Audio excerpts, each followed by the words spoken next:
but he was never, I don't know why, but I guess because he was a senator or something.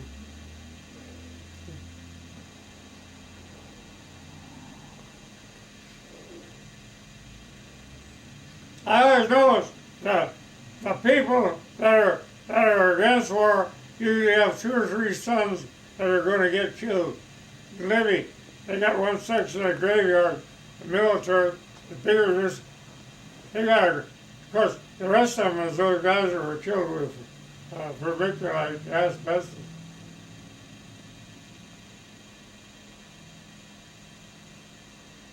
Yeah, and that was sad. Uh, Well, you know that trial was, when the judge came out before it was over, huh? and he pretty much said there wasn't enough actual evidence to convict people. I mean, I'm guessing the government, if they were going to do a case like that, and the prosecutor, they would have put together enough evidence to get somebody convicted. I mean, they know how to do that. That trial. But they didn't. Yeah. They didn't have enough evidence.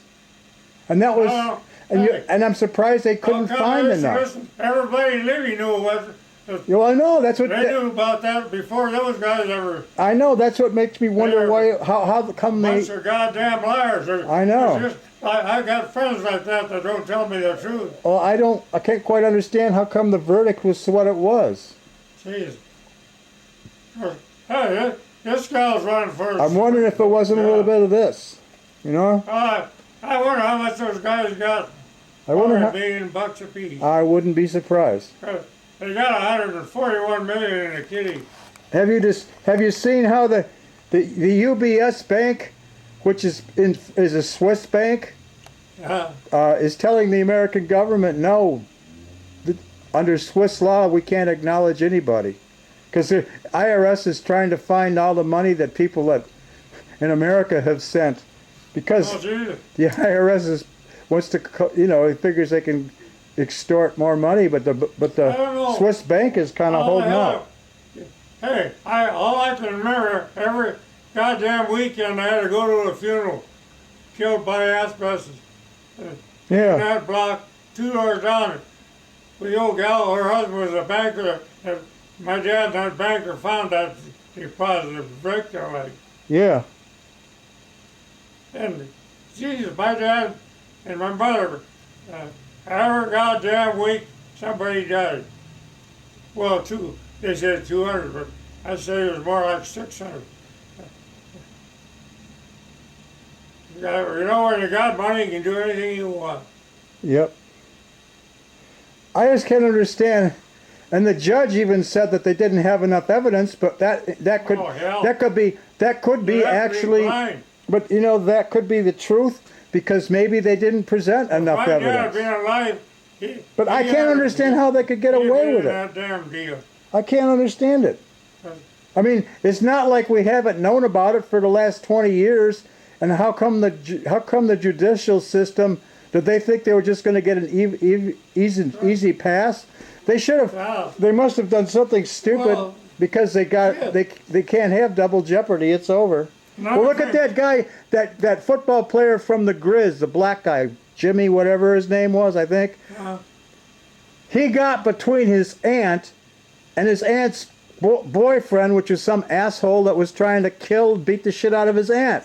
And so the prosecutor, figuring this is another notch in my belt, I'll just put this kid away because he's stupid and all that.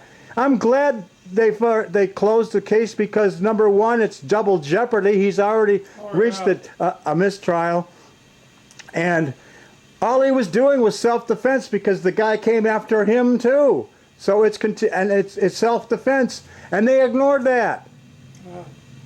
And so he got off, and now he's looking to go to college. I think the University of Montana owes him an apology. They dropped him like a hot rock. It turns out that he was standing up he did an honorable thing. He was standing up protecting his aunt from some dumb asshole that happened to be her boyfriend. And you know what? He got off because it was legal. He was actually defending himself at the same time. And what happens is, because he was black and so forth, and because it was bad public relations, our university just threw him under the bus. If he would have been a serious killer, he wouldn't have come back for spring practice. Remember when he came back? He came back to the UM for practice. If he was guilty of actual murder, he would have been long gone. He never would have come back. He was guilty of self-defense and defending his aunt. Thing about me, why the hell did they try him in California?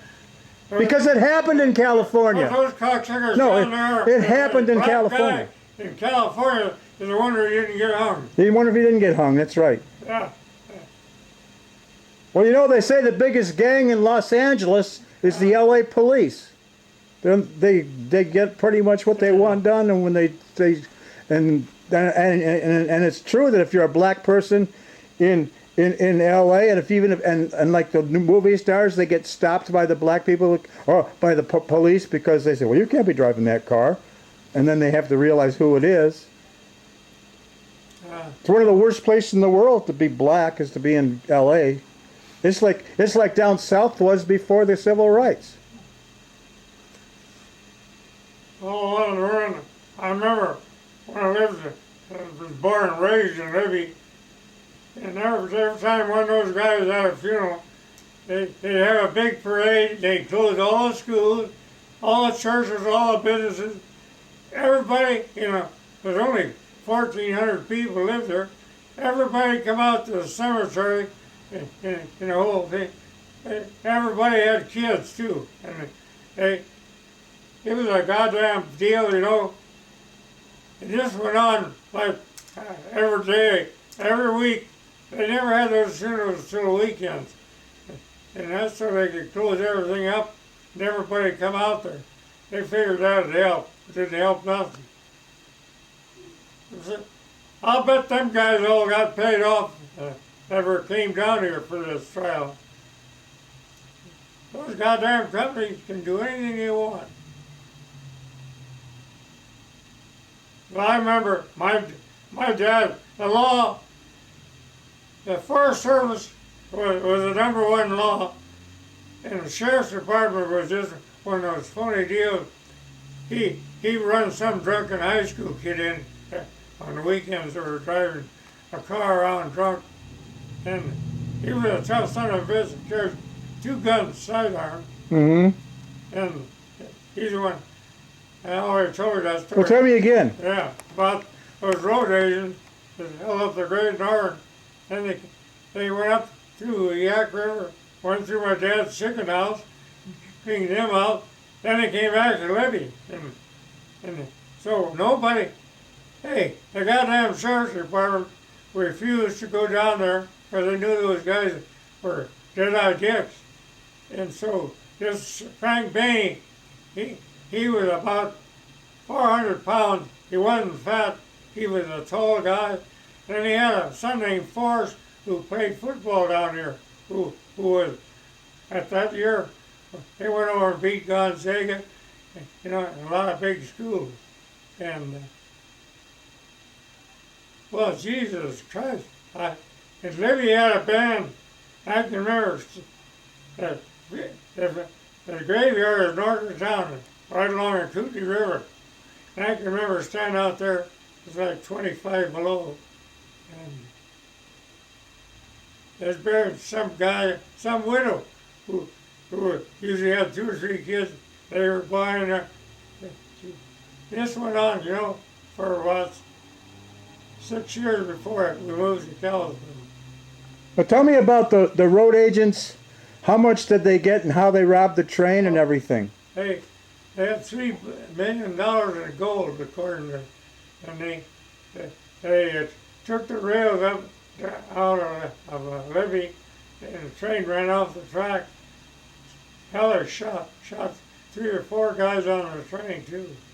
And so Bainey, those guys, there were 4 of them. They got off the train in Libby, and he come around the north corner of a depot and had a shootout. He got all 4 of them. That guy was one of the worst. When it comes to killing people, he was #1 in Lincoln County.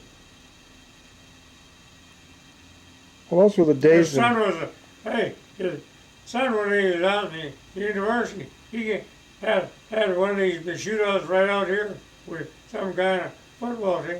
Killed him in cold blood. I'll be damned. They kicked him off the team, but they never did. He should have gone to jail. Yeah. That damn law deal. In the first hung, there was a hung jury on that case. That one you're talking about. Yeah. And they finally got it right. The problem was in the first trial there was everybody thought he was innocent except for one juror. This time they got all 12 thought he was innocent, realized he was innocent because this guy's lawyer was smart enough to make the right case, and he was smarter than the prosecutor in both cases. And the prosecutor, it's too late now. It's double jeopardy already. That's the reason, because you actually have a case 11 to 1. That's pretty much sounds pretty good. And when he gets a 12 to nothing, it's over. And they can't. And there's not going to be able to try it again. There's no. But in some jurisdictions they. But in some jurisdictions they ignore that and just put somebody in prison or have them executed, depending on where they are. Like you said, there's a guy I know that did 30 years for supposed rape in Deer Lodge. But you know what happened? His wife was pregnant and wouldn't have sex with him, and this one 16-year-old girl knew that he was horny, and she started going out with him. And then she said to him, "If it's either your wife or me, you got to make a choice." And he said, "Well, I have to choose my wife. She's pregnant with my kids." And she was pregnant with a kid. And so that girl went to the police, and she has said, "This guy raped me against my will." And the fact, the matter was, she described his car and everything, and this one guy that was manager of the trailer court, he said, yeah, she described everything like it was, and I'm guessing he was guilty. Well, his family shouldn't have lied. They should have just come right out and said, she was screwing him, and she said, you got to make a choice between me and your wife. And if they had told the truth, he wouldn't have had gone to jail. But he's probably getting out because it's close to 30 years since that happened. It was 30 years ago. He got a sentence of 30 years. Well, it's no law and order. See, my dad, when I was growing up, Prohibition wasn't here yet, but those guys up there were trying to stop bootlegging. So my dad had a 1918 Dodge as a wire back in with like a prison deal. So he could run off 2,500 gallons a month. They had a still right behind his ranch house at milepost 7 in the Yak River. Uh-huh. And he just bought a new still, and he moved it up on the hill. The way they find those stills is from the smoke. I know. You have to have fire. So he ran off a bat, and then he go down the road 5 miles to Leone, Idaho. And Idaho was at that time was a real drinking state. And so he took about, I don't know, he had that thing full of booze. And he stopped at a bar there, and he sold most of his booze right across the bar. Guess what? There was a revenue, mostly city policemen from around the country, arrested him and threw him in jail. Well, after Montana had a law, if you had like 6 kids, the government had to pay you $100 a kid. So there was it wasn't legal yet, but it was coming in. It was right on the edge. So Dad, he spent about a week in jail, and one day a bunch of those guys came up from Denver and kicked him out of jail, And after that, as long as you wasn't selling at your liquor outfit, you were untouchable. You know what kind of laws we got? I remember this damn Dodge. Hey, everybody knew it, and he drove to work. But sometimes them guys be knocking on the door wanting to buy whatever thing those glass down jugs. Mm-hmm. That prohibition was a rotten deal. Well, that was a bunch of people thinking that they could legislate morality. It doesn't work. You can't legislate morality. What they did with prohibition is they actually created a stronger mafia, because before prohibition and before all that, the mafia was just preying on the Italians that, they were within the Italian community, and they preyed on the Italian community with extortion and protection rackets and all that. And then prohibition came in, and it presented an opportunity for these mafia gangs like Scarface Al Capone to make a lot of money, which they did. Well, yeah. That was all over the country. They made a lot of money. Was going on. That was an accident in Kalispell. My dad moved down here, and I had a sister. She was a house mother with Tridel, so we moved in with her down there off the university. Uh-huh. And so Dad quit his bootlegging, but hell, there was a gal that lived up there by Bosby, about 2 blocks from where you live, no log house, and you could go up there and buy a rock gut gin. Every kid in high school. She'd even pour you a free drink. All right. Look, I think it's still there. I think it's down there on Vine Street. Huh. Well, that prohibition. Anybody who wanted, hell, everybody was making booze. Because that was, hey, I know damn well that was my dad's biggest source of income. But all those revenuers, I think they were Paxton. They'd arrest anybody that had a bottle of booze, especially in Libby, because they sent a bunch of them up there. I told you about, they come up in a Model T Ford, and my grandma had a phone. She'd ring a coded number. That meant put out the fire in her still. Well, there was a bunch of those Pinkomites. They're all from Kentucky, and they were all bootleggers. The women smoked pipe. They came up there. Anyway, they never came back. So later on, the military one day sent a bunch of guys. They found their car. They shot them all down and buried them in that car, right up the yak by these Pinkomites that had all. They were all bootleggers, and the other one, they finally tracked it down. A couple of guys spent some time in jail.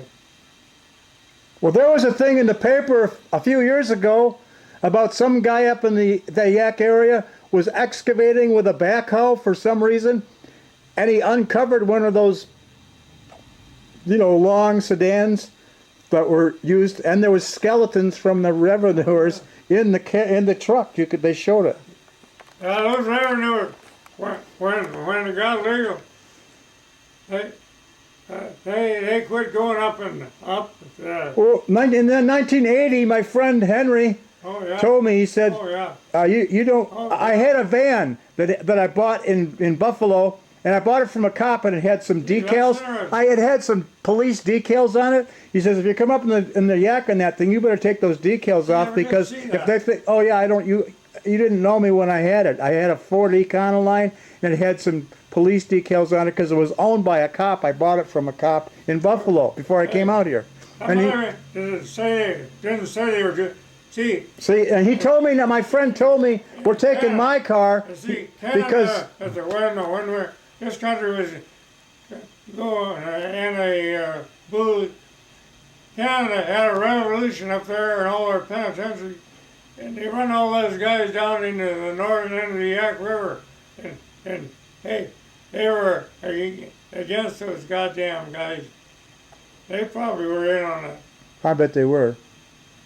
Well, my friend told me that I could, even this was in the 80s, he says, don't take your rig up there because you're liable to get shot. Yeah, We'll I take don't know. my car, and I did, we did. There's four of these guys. These are a brand new model. The Model A Ford, because that's when they changed over. Because I've been out of the Yak River a couple of years, and of course, hey, that goddamn revenue department, I never figured out what was going on. No. But I know my old man got arrested 3 or 4 times. Probably that had a lot to do with the reason he got canned is that story made up about the Ross Forest. But I tried to find out the truth. Well, what exactly happened in the Ross Forest? Yeah. Well, these guys, they all had these, and the reason I know what was going on was the Forest Service had a lot there, and about the time all this was going on, that they brought all these brand new reels in there. They were, you can tell they were brand new. Seats in them were covered with plastic, and that one day they all disappeared. And I guess that's what they went up to the Ross Forest. But I can't believe. But my dad was he had a Model 18, which is a repeating rifle, shoot 18. He go up, shot the radiators off, and of course I believe that's why he got canned, because he bought a couple of Dodges, and there was a law. They had a law that you were not allowed to buy cars and rent them off the Forest Service.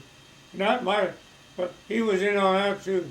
But then the Dodge dealer, he lost his franchise over there. Those damn trucks. That's where it went to. They were buying Fords, and then they bought a bunch of those Dodges. They one year they buy Chevrolets, next year Ford. They even bought a few General Motors. I'll tell you, I think back, that town of Libby, I don't think anybody that was involved in that goddamn deal with that zonalite was ever able or could go into that office. The office was in that big sawmill. That was the #1 sawmill. And I think it was all those guys were so good. They always had bodyguards, and they wouldn't let anybody in there to talk to those guys. Even my dad, he's an enforcer. He was busy getting out stalls, and he was working for the Anaconda Company. He got stalls for the damn mines, and they were in trouble all the time too with I don't know who the hell they were in trouble. They were in trouble with those people in Butte and the union. They killed a bunch of union guys there. They had a couple of cases of dynamite come in by rail. I parked up there, and somebody set it off, killed 58 people. You couldn't. The trouble is, it's such a goddamn mess, and I know nobody will talk to some kid that's 6 or 7 years old. That's how old you were, weren't you? Yeah. But those guys, to me, they're all goddamn guilty. Because everybody, you know, all the smart people in Libby wouldn't go to work for them because they knew what was happening. They'd all die. Every day there was a funeral. And not only that, a lot of women, because they bring that damn stuff into their house. There's no justice.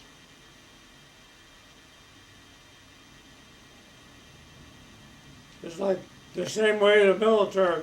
Well, there was a place in there's a mine in near Trout Creek. There was a road named Vermiculite Road or something, and there was a vermiculite mine in Trout Creek way back when.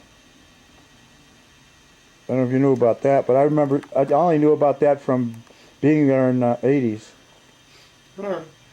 The goddamn military hit little towns like Libby and all those eastern states, billions they really knocked it off because it was a big town then. And Kalispell had a lot of, but they went by, they had the population of Montana, 1,000,000 people, and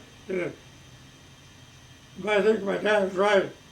He said it was more like 800,000 or less, probably 500,000.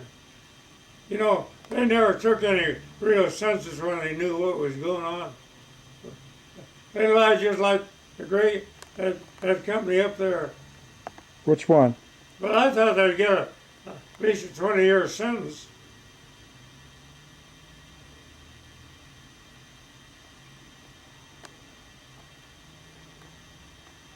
Oh, who knows?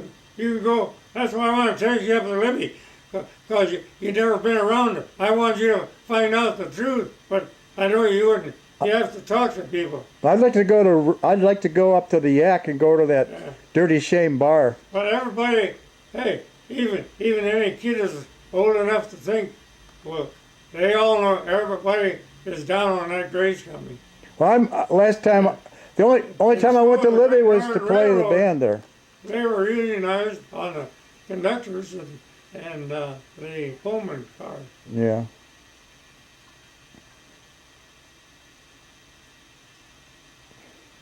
But hell, if my dad had been alive, he'd been over there, they'd probably throw him in jail on what he had to say. Because that's the way those guys operate when you have money.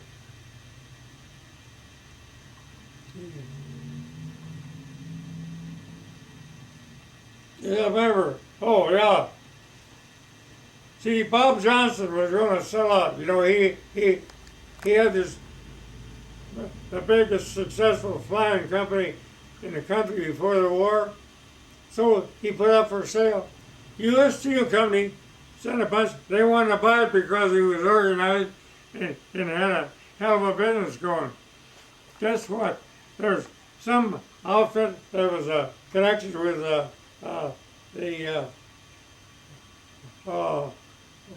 passenger. There's a, oh yeah, that's the airline company. They went to Northwest. Yeah. And then there's a big airline down south that's Delta now. They didn't want Johnson's to sell out to another airline because they could run them out of business. They were boxing. And all of a sudden,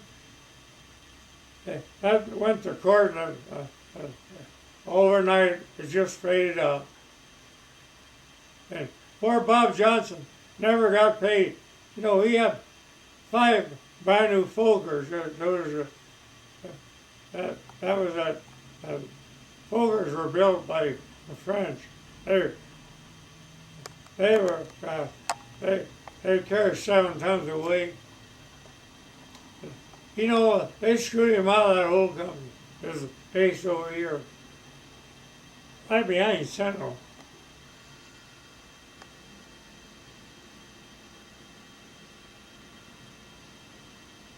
But God, I read all that evidence. Hey, no doubt in my mind those guys were guilty because they had all in the evidence. And how the hell could you go to 200 funerals, more like 600? Because, hey, for example, the banker's daughter, she got that, and they lived 2 doors away, and she died when she just going to grade school. They had that 5.5 year, and she died young.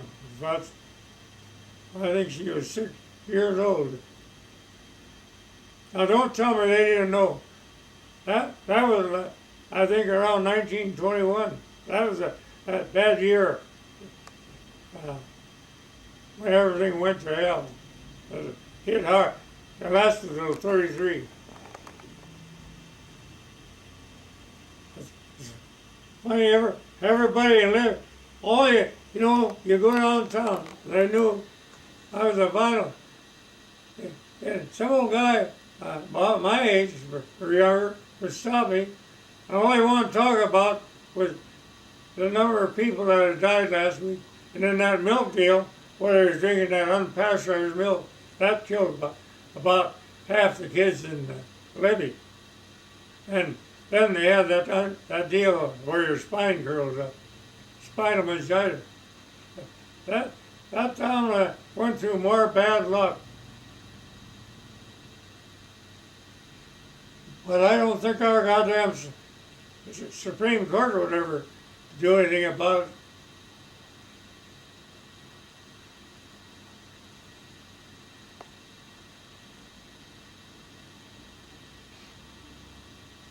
I still think that's why Dad, I think why he knew that sooner or later they were going to go after him, because he was the #1 Forest Service guy. He didn't have no education, and everybody knew my dad because he was the head guy in Kalispell. That was the fight in Air Force, and the one in Libby was a Kootenai. And anyway, but he was working at that time for Northern Montana Forces. That's for private ownership that's not insured. And and I worked for him. I quit school 2 years and worked for my dad because he paid me $400 a month. That was damn good money in those days. And then they gave me a brand new Chevy truck. If you get in a town like Libby, you ain't going to go to work for that outfit. A lot of people quit when they found out the truth. Mm-hmm. But then that sawmill, that was run by an Easterner, and his name was Olson. He during the summer, we used to go out there when I was growing up and work on the green machine, as long as you was able to work. And that's where everybody that wasn't working on that zone light or asbestos was working. That was a big sawmill. They used to make they used to get a lot of hardwood out. They used to make that hardwood plywood. But, of course, my wife, she was a librarian. One day she brought home 10 books on what was going on in Libby. And this was long before I knew what was going on, just by listening to Dad. A lot of that stuff was just rumors.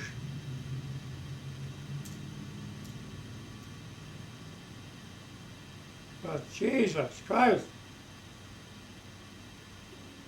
And they had, along about, yeah, it was 41. It was about, it had to be after 45. Some news guy up there dug up a lot of stuff on this company about them lying to everybody. And of course, Libby had a little paper, and they printed everything, just like Oldsmobile. Sounds just like Hamilton. But, hey, you're right. That company, they had about 6 lawyers working for him. When my dad, he did a lot of work for him, but his servant, my dad was a top-notch surveyor, and that plant was just north of Libby. So they were trying to gobble up everything. When you're doing something crooked, you have to gobble everybody up. Mm-hmm. Otherwise, you end up dead or in jail.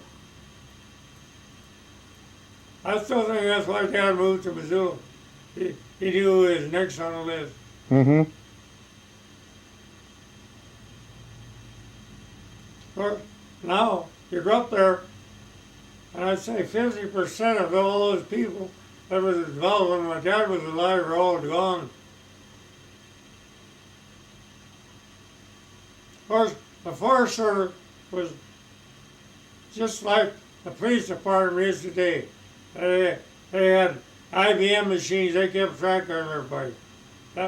Those picking nights, for example, during the summer they'd set fires so they could get on firefighting.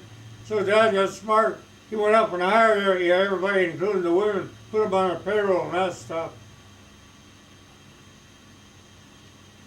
He took a hell of a beating mentally up there. Anytime when you're out breaking the law, you have to get on everybody's side.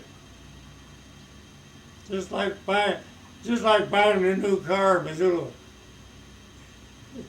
You never ever bought a new car, have you? No. You know what I used to do? I'd wait 10 years and then I'd buy whatever I'd wanted 10 years ago and I could afford it.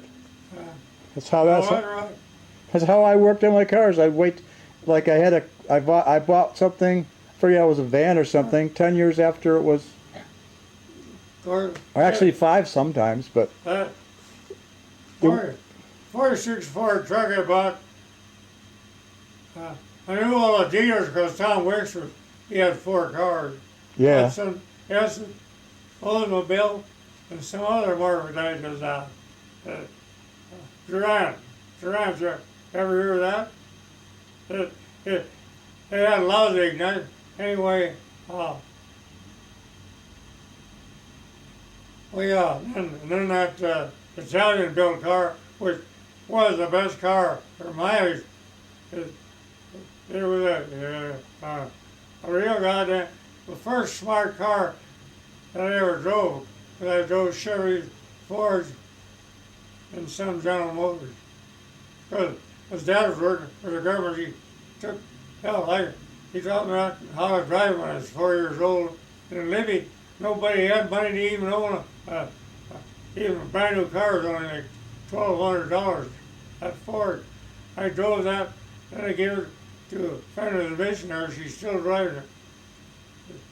That was a full-size box.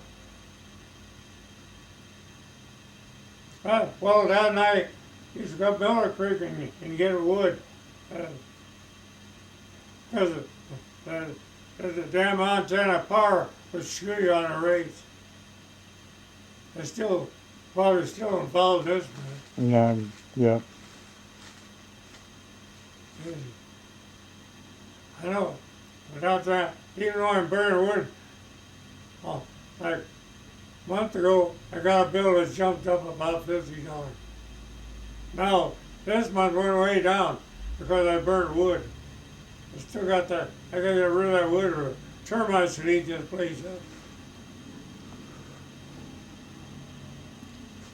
Can't buy any wood. That's why I need a full-size box. Yeah, Plum Creek has got, what they do with all that waste, they cut it up and they got a dump out. It's west of Rodan, and the wood's all 16 inches of slab wood. And Stevie used to take one of my dad's trucks up there and bring me a load of that slab wood. And that's when I built. That's why I got this plant up here. I hate this whole damn place. But they don't pay the price of wood now. And then you gotta add $4 gasoline on there.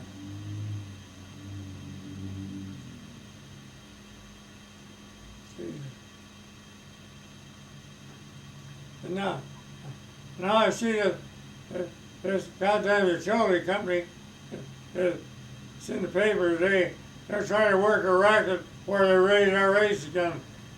And our rates are the highest in the whole world. I know, it's a pain in the ass. Yeah, So where's our public service commission? Montana bill. Are they getting paid off or what? Back about 40 years ago, I was heating all these houses here all had gas furnaces. And the average bill was around $27. And we had some winters just like we do now. Yeah. Well, I know what they did. They come in here and buy out the Montana Power. And they raise their rates so they could pay the Montana Power off. Yeah. And then you got all these assholes that didn't have the guts to go out there and say, hey, you goddamn son of a bitches. And I found it didn't do no good. No, the next month they turn off my electricity. Yeah, I know. I went down one time to ask about my bill, and they wouldn't even talk to me. They just said call Butte. Come on, and then he built a new office, No, But when it was Montana, a bunch of kids with wet pants. when it was Montana Power, you could go in there and talk to The them. new office is on the north. When it was Montana Power, you could go in and talk to them about your bill. After it became yeah. Northwest, you couldn't. Well, I remember they told me, I couldn't read a meter because that's read from right to left on one side and left to right, and 7 to 8 times depending on the age of your meter. And I went to Montana Power, and I said, hey, I don't understand. And the guy said, well, you want to learn to read a meter, you go to the University of Montana. We have a free meter for it. So I went out there, and, had to go I think it was every Thursday for 2 years. And they finally come out. Those goddamn meters are coming. Then they get water in them and they freeze up. I know. Just like our furnaces. Well, I got along with Montana Power. See, they were going to put the sewers down here, and they had sure. I had the money. It was only $1 a foot, and I was building a subdivision. I want to get sewers. You got to have a decent sewer. They like next door. You just have a sewer pump in another house they built down here. They're pumping a sewer on it yesterday. So you know what it does is that goddamn kitchen grease. That'll plug a sewer up tighter than hell. Yeah, I know. But hey, I still think Loveland, like in Loveland, you go start a subdivision, there's a sewer, all the trees, the parking, curbs and gutters in the streets and sidewalks here. And that's the way it ought to be. No, Missoula, I just think, I'd go out and build a house, then the guy would buy the house and he got stuck for all that. They'd come along. There's been 3 sewers put through here in my lifetime. Well, I remember in the 80s, the state sanctioned our sewer system because it wasn't adequate enough because it was too much volume, and they haven't built any. They've been building a lot of sewers, but they never did anything about the treatment plant. When I went over there, I took Larry Dwyer.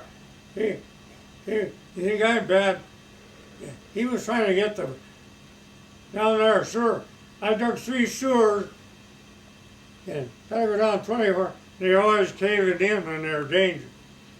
So the trouble is, they had a grease trap, but nobody come out and pump it, and they'd fill it.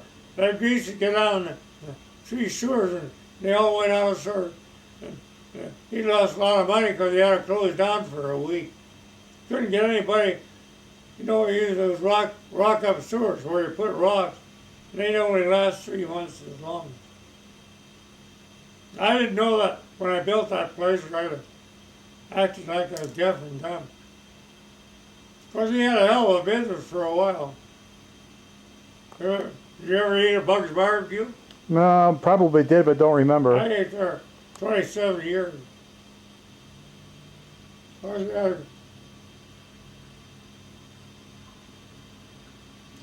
he had a big icebox full of Budweiser beer. He was an alky. So was everybody else that used to come out here.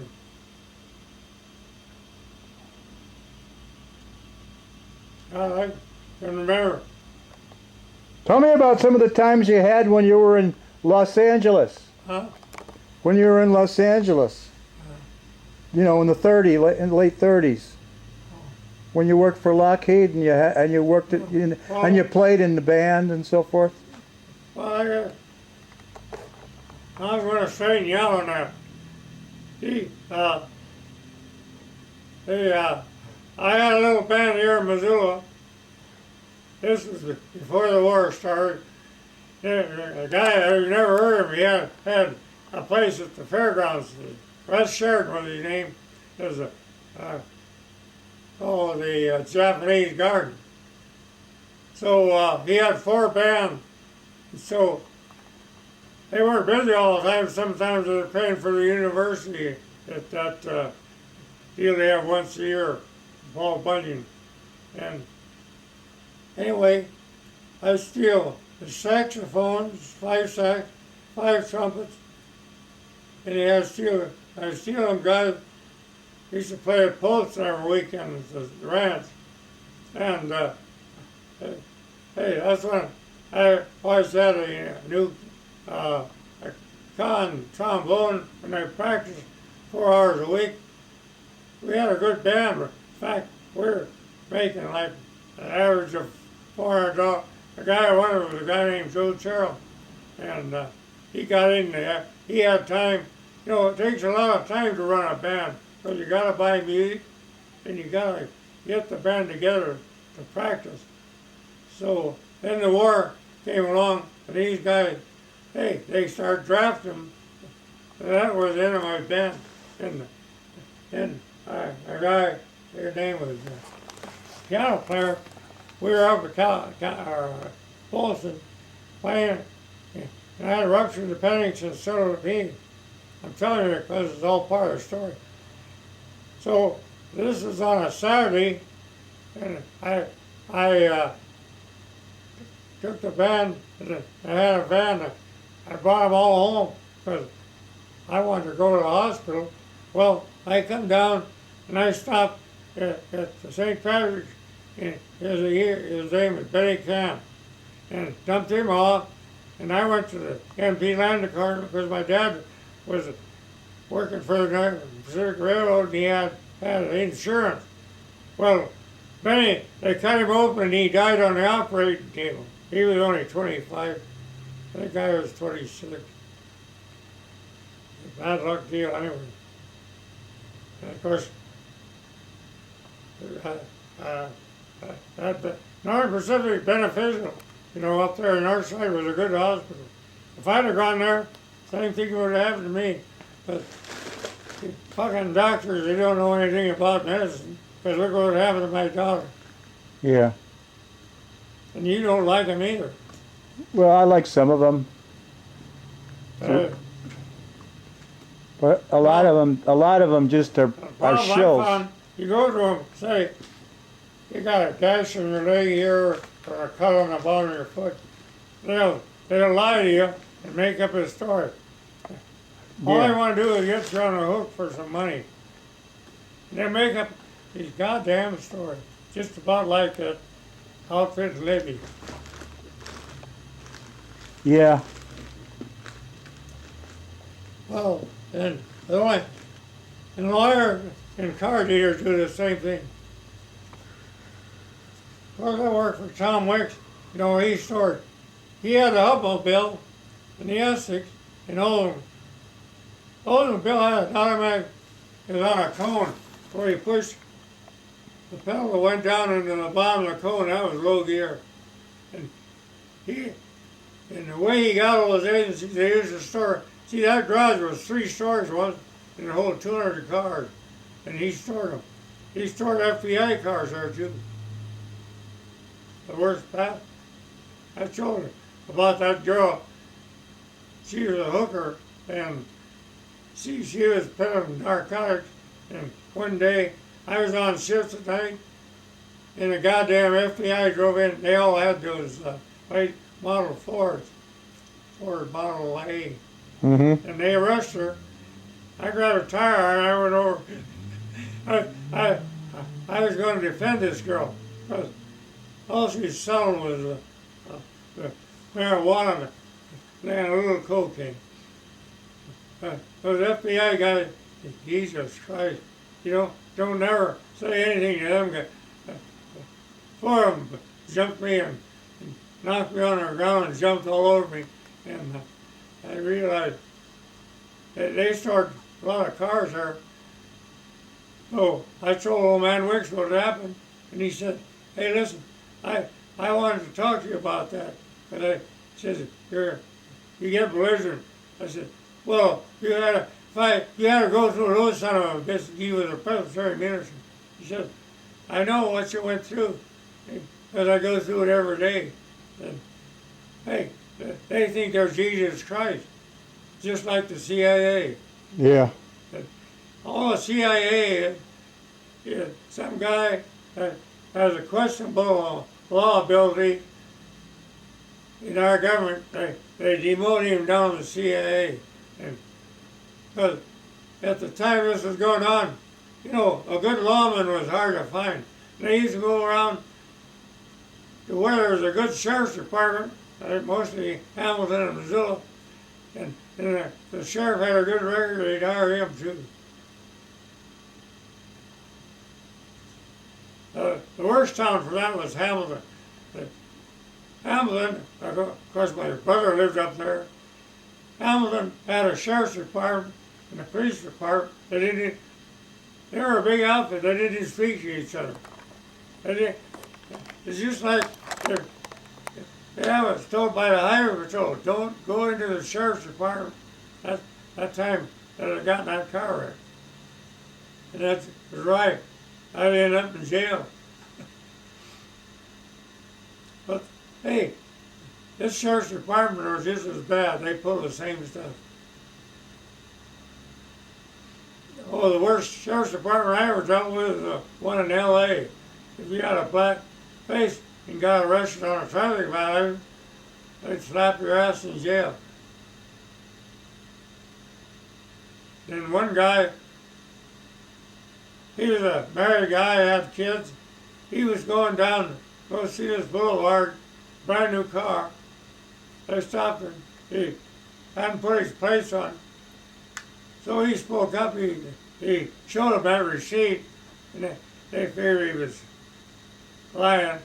So they beat him up alongside the road, and he died. Jesus Christ! That caused a $1 million loss. His family got over $1 million. But that's the way. Most of the cops in those days were Mexicans or Spanish Americans. But when it comes to Los Angeles, that's what surprised me, that they had that trial down there. I think that's because he was black. They thought he was going to get, they'd either shoot him on the stand or do something. I can't figure that out at all. And yeah, he had 2 trials. Then he was up for trial before that down there on some charge. He evidently had some lawyer that had a lot of moxie.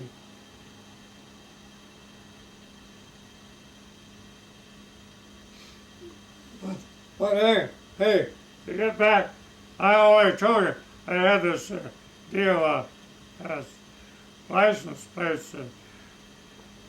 If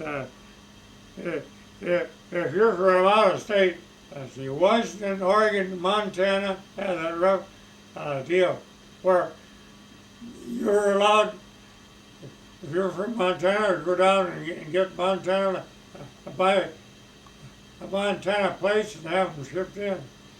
And there's only 4 states at that time: Oregon, Washington, and Montana, and North Dakota. They have a name for it. So I got those plates. Well, when I got on that civilian pilot training with Lockheed, they knew my car. It was a 2-door Dodge, and I hacked the back end off and built a pickup. I bought a pickup box because I could pick up free wood. Well, this cop figured out, and every night when I'm coming home from work, I got off at 1 o'clock. I was on a night shift. This damn cop would pull me over because he recognized my car. So I get fighting mad. The minute I stuck my spite on him, I ended up in the county jail for about 3 days. Then he come down and turned me loose. Finally, I had to hire a high-powered lawyer and give him $100 to straighten that mess out. That is the name of the game. Because they probably got a deal, got money on that too.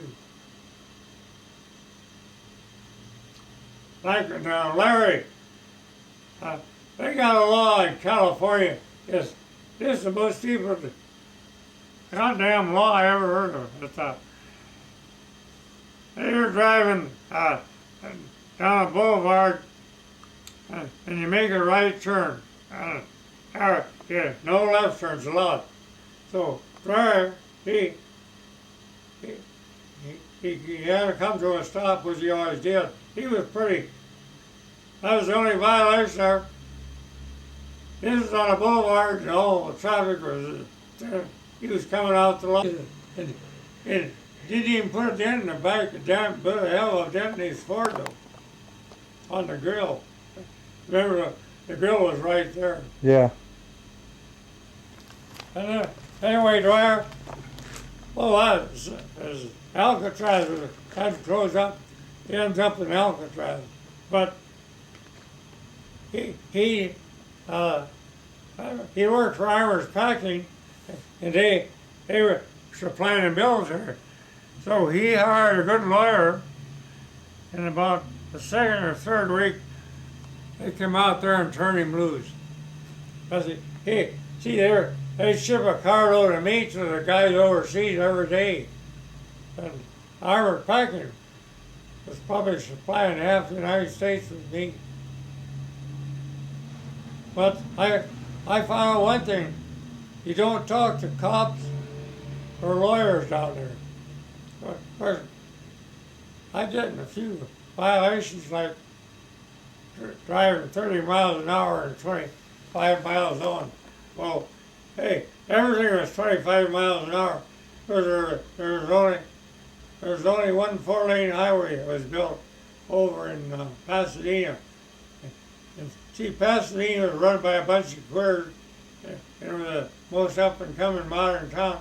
Because what they do, they built Arroyo Seco, which was a 4-lane highway, and then they extended it out to 8 lanes because all that traffic, that's the main artery in the highway.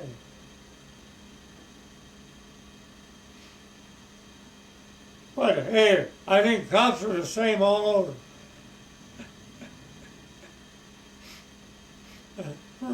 Years ago, you ever been to Ruby? You know where Harrison, Montana is? Well, Ruby, there's a little town. At Harrison, you turn left, and years ago, there's a range of mountains down to the west of Harrison.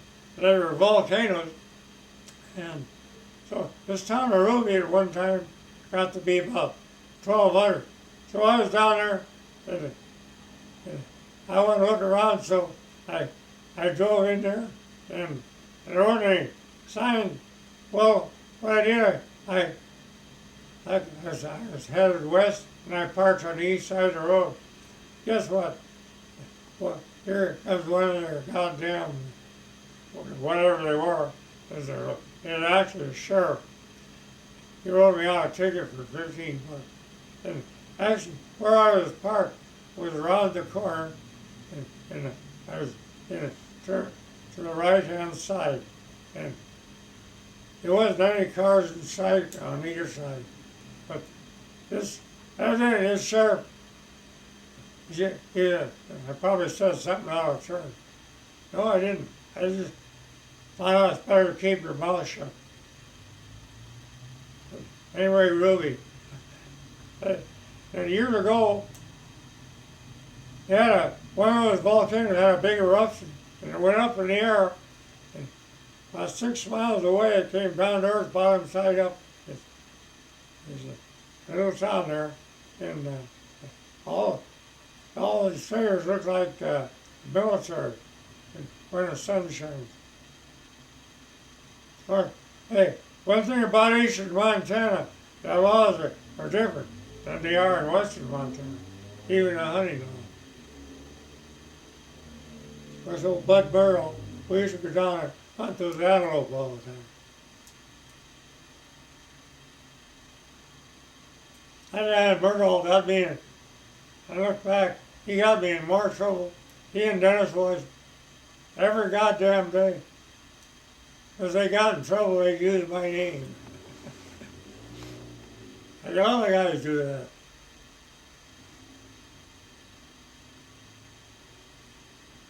Yeah,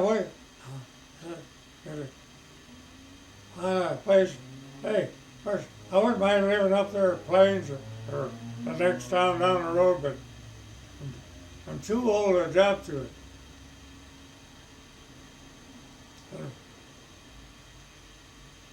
I think I better just stick this deal out. I agree.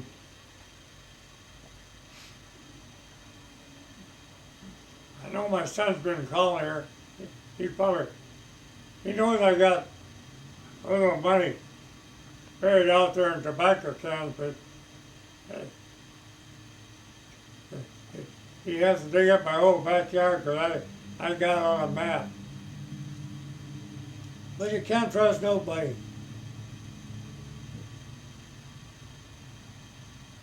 Actually, but this is back when I was building, and I, yeah, why did I make any money on the house? I told you a story. I was building this custom house up there on the hill for a guy named Monahan. He was in the Missoula Berkeley, he had the hardware department. So I gave him a shake hand bid of 15 grand. When I got through, he changed everything. He had me put in hot tubs with a jacuzzi pump. He decided, this is a big house, 1,800 square feet, and I put in a swimming pool in back. I figured it cost me over $1,800. So I said, what about that? Oh no, he said, then I had a double garage in the basement, and I put in another furnace to heat that swimming pool. Well, old Bud Burrow, you know, this was after the World War. And so he decided he didn't want the place.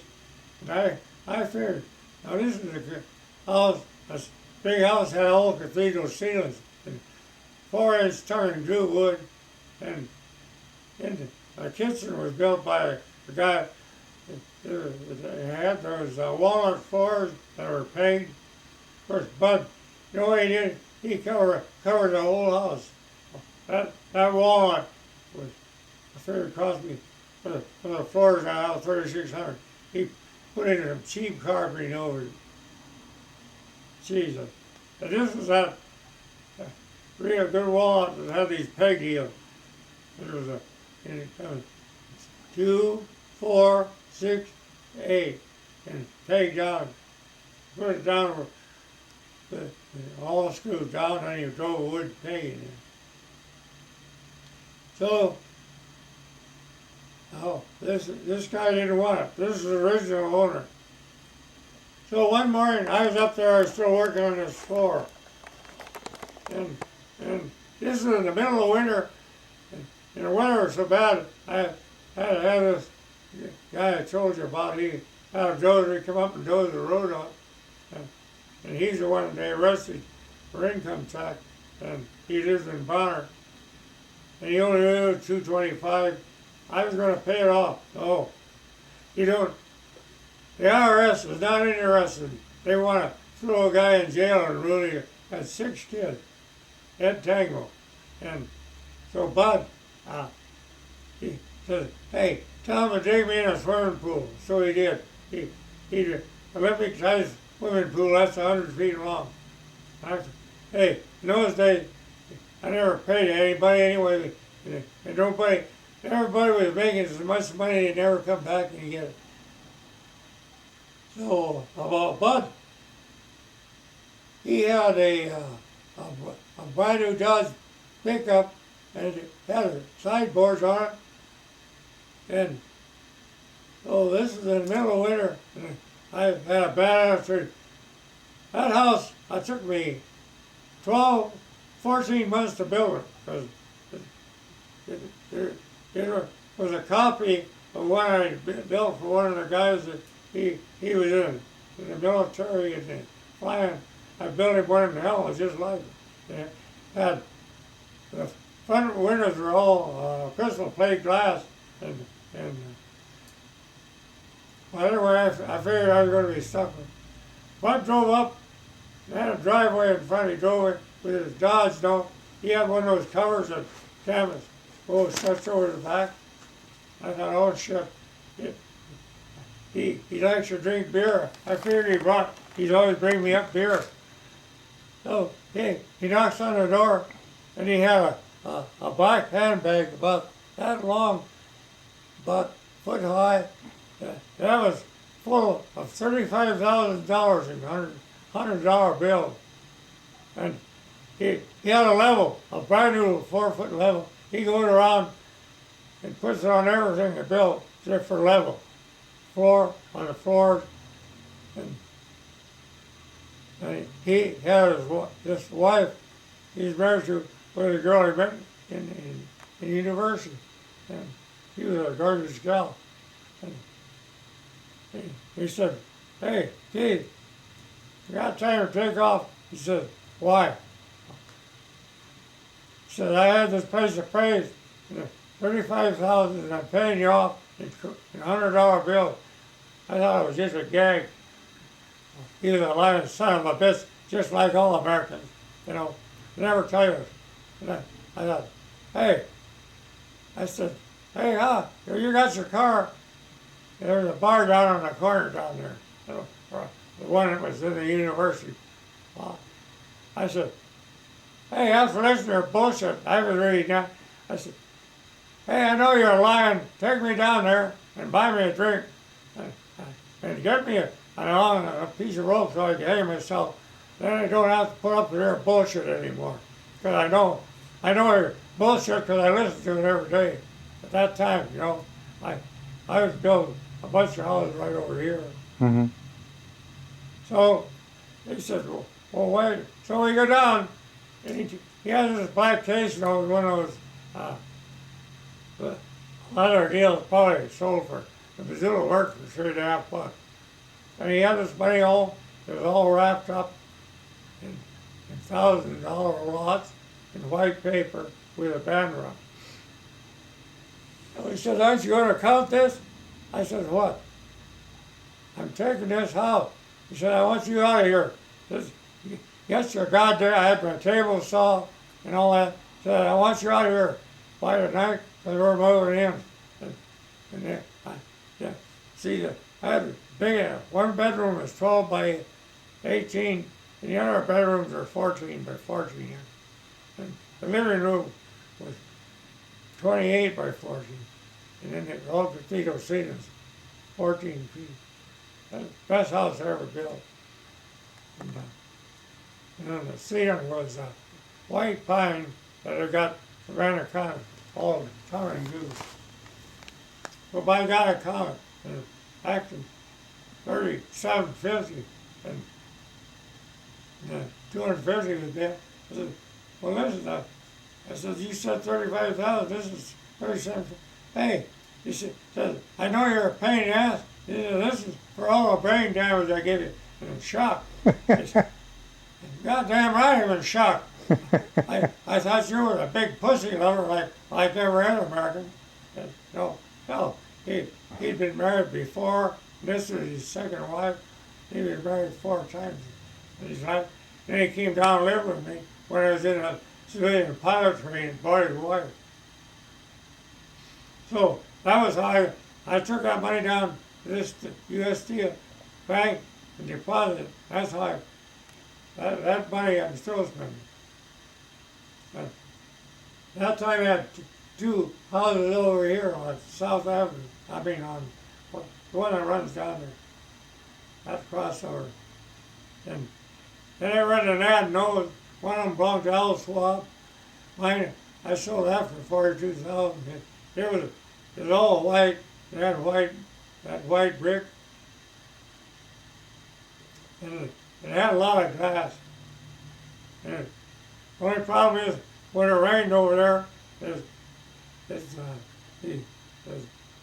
that lake in California. When I was doing it, it rained and filled the basement full of water. Well, Soapy was in the fire department. He come down there they had this banner truck that pumped 5,000 gallons in it. He come down full of mud. He parked that fire truck, stuck the 5-inch hose down there, and pumped her out dry, and pumped all that goo full of mud around it. Took us 3 weeks to dry all that mud out. And I had an ad, it was a full page ad, I remember. I had to call about $325. No, but in those days, you didn't argue. Otherwise, they just make off. Just like what you got to go through every day when they tell you, when you come to work, they tell you don't. I can pull the same shit on me. Every goddamn day I worked, I come to think of it. Hey, then I had to ride a freight train. And it pissed me off. Because before he was going to the boss and said, I said, hey, I want to meet you on the parking lot. Before he was riding to work with him. And the guy that was living with me, Burrow, was one. Hey, you know your wife is screwing that guy? I said, so what? Hey, anybody stick his goddamn penis in somebody he's married to had to be a goddamn mental case. I said, I didn't know her. She don't even screw me. Why would she do that to him? Because his dad was owned about 4. He owned that. Just down the road, they owned 2. They were building these small-sized bombers that they're using to bomb the Germans with. And I asked my wife one day, hey, Flory, you know, I got a problem here. And I thought I'd tell you this. And I said, if I'm wrong, you come up and smack me in the face, hit me right where my glasses are. And I said, the reason I'm telling you this, I know it's not true. She said, it must be goddamn bad. You know you got a bad mind. And I said, why the hell did you marry me? Because you had an airplane come, and we used to go someplace every weekend. And I remember one time you bought a sack of oranges and dropped them down on some guy at a service station out there in Nevada. I said, that was just fun. They were all rotten. He's probably eating them right now. That was Elko, Nevada. So I told her that story. He says, Jesus Christ, think back. You know,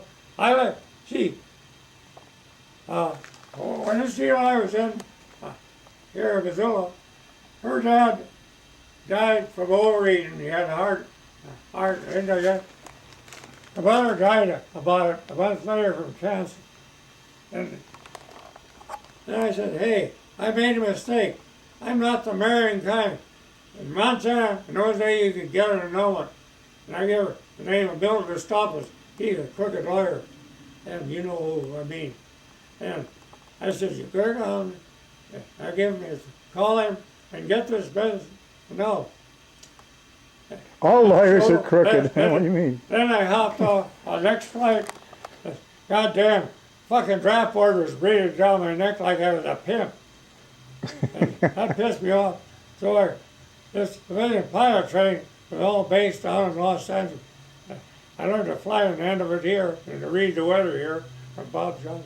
That's probably why I'm still alive. Anyway, I go down there, and she used to call me every day. She was working in the IBM department at the university. Little did I know that goddamn outfit, they were all down at IBM. That was a key punch system. So, I found out later they started earning $6,000 a month. You know, she never would tell me. That's why Stevie got all her money when she died. And she had a brand new Japanese automobile. Let's stop for a minute. Yeah. We got to stop for a minute. I got to pee. The Civilian Aviation Agency, which has changed, it's different now. So this deal was University of Montana and Purdue had it. The same course. I was getting a check. It was only for $100 a month, but that was better than nothing. But and had a, in those days when you went in the old army, it was under the army. I'm talking about the military had in the closest place was in L.A. way down south, right right next to the outfit that built the Liberators. It was a consolidated freightway, consolidated. So I go down there, and that old gal that went in the ocean. Amelia Earhart? Yeah, yeah, Amelia Earhart. yeah. Well, see, they were in that, they were supposed to ferry airplanes to Australia, to the English, and it was fucking Frenchmen, and, and, uh, and also to Russia. And that's what I thought I was going in. I was going to be a ferry command was to get to fly airplanes. So Johnson, I had a twin motor and a 4-motor rating and a single engine. And that's why when I got down there, they found out I could fly a 4-motor airplane. And old Bob Johnson had 2 of them, and he take me out. And he all had a bunch of DC-2s, which would fly just like a Piper Cub. But hey, I didn't have a choice because up to the day I went in that outfit, I could have been drafted in the regular military. So I go down there, and the military right next door, they had this ferry command. The ferry command of Amelia Earhart, and the Russian, all the planes that went to Russia was ferried by Russian young girls, about 15 years old. So I could say I probably got 6 or 7 kids. And their Russian was right next to me. Hey, they didn't know any more about running the Russians than we do. So they ate in our mess hall. So I got acquainted with, hey, them goddamn Russian women. Jesus Christ, I hope we never get in a war with them, because in Russia, about half the aviation is run by women. And I'm not too sure, but I think the military is too. But the Russian women are real domineering, because in Russia, if a woman gets out of line, they pull out their gun and shoot them right in the head. That's a known fact. They're a bunch of piss ants. It's just like what's going on at the University of Montana. Look how many guys they've killed. You aren't aware of how many guys got killed out here, are you? No. 8. How many? 8? Just in 1 year. Where? What time? What year? Anyway. What year was that? Yeah. What decade was that? So I go down there. Yeah, well, can you imagine? I had a lot of time in Piper single motor airplane. Yeah. But those 4 motors, like they had a lot of that 4 motor stuff, and I only had a total of about $100. But hey, I'd go out there.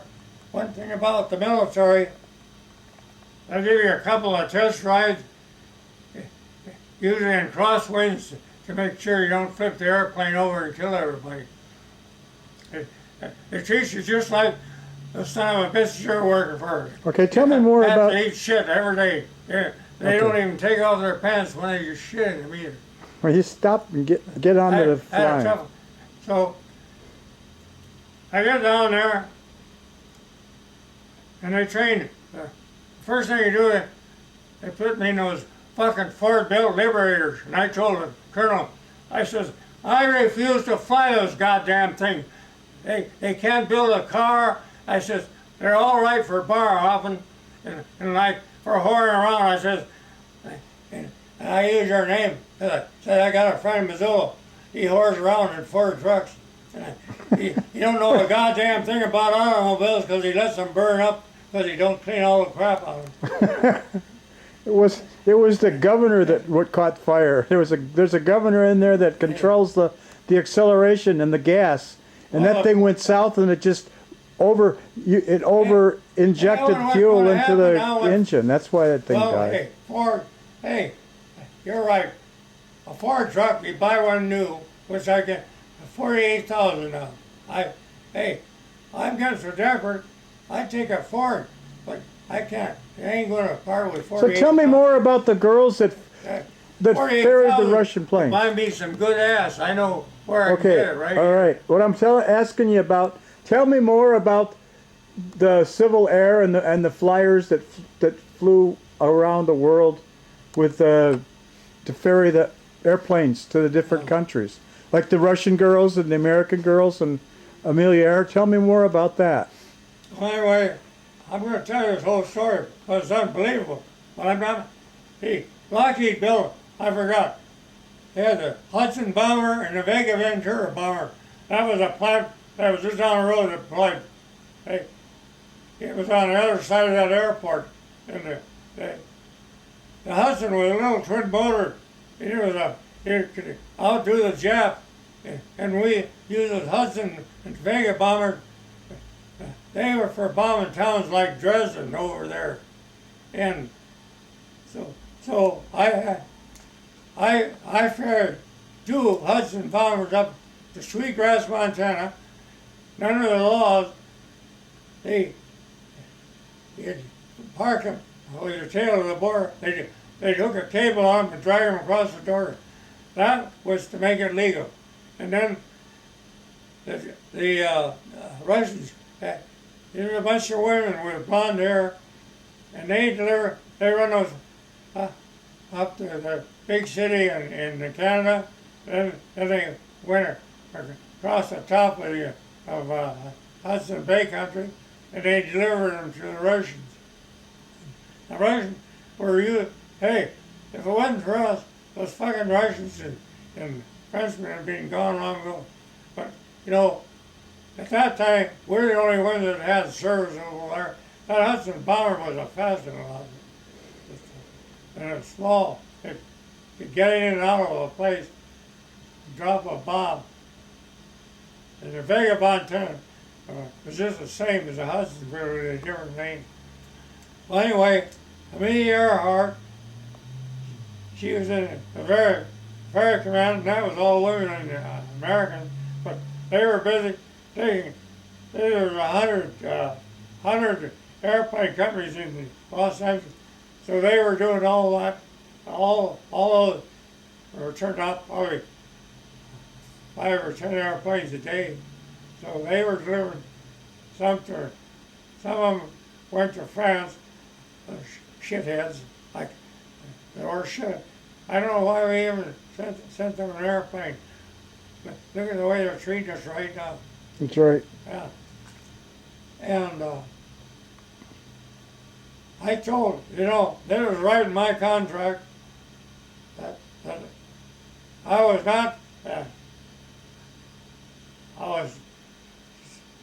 not, being able to tell that I'd deliver a plane to say France, England, or Russia, or anywhere else. I could turn it down.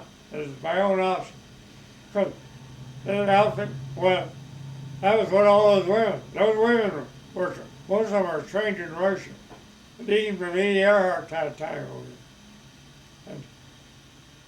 And I resented that too. Why the hell?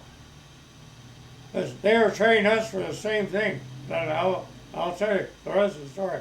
Anyway, me, Earhart, when all this was going on, I was at the time, she had a Lockheed Loach decided to fly across the goddamn Pacific. And the guy who was with her had 50,000 hours. And evidently she ran out of gas out there. They don't know. They claim the Japs shot her down. Anyway, the whole deal, she was literally busted out of the whole deal. And